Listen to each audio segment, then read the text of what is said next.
संजयनगर परिसरात असलेल्या मंगळवार बाजार परिसर खुनाच्या घटनेनं हादरला आहे। पूर्व वैमनस्यातून सौरभ महादेव पवार या गुन्हेगाराचा दोघांनी चाकूने वार करत निर्घृण खून केला। खुनानंतर पळून जाणाऱ्या एका संशयितास पोलिसांनी ताब्यात घेतले। सदर खुनाची घटना ही आज रात्री 7 वाजण्याच्या सुमारास घडली। घटनेची माहिती मिळताच उपअधीक्षक संदीप भागवत यांच्यासह संजयनगर पोलीस ठाण्याच्या अधिकारी कर्मचाऱ्यांनी घटनास्थळी धाव घेतली होती।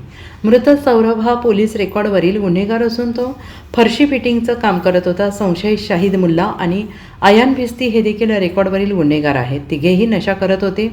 कुपवाड रस्त्यावरील गाळ्यामागे नशेखोरांच्या अड्ड्यावर तो भेटत असत। काही दिवसांपूर्वी सौरभ आणि संशयित यांच्यामध्ये वाद होऊन हाणामारी झाली होती। आज सायंकाळी 6:45च्या सुमारास मृत सौरभ आणि त्याचा मित्र ओंकार पाथरवट हे दोघेजण दुचाकीवरून महापालिकेच्या गाळ्याजवळ आले। तेव्हा संशयित दोघेजण दुचाकीजवळ आले। त्यांनी थेट सौरभ याच्या गळ्यावरच धारदार शस्त्राने वार केला। अचानक झालेल्या हल्ल्यानंतर सौरभ सावध होऊन दुचाकी टाकून पळाला।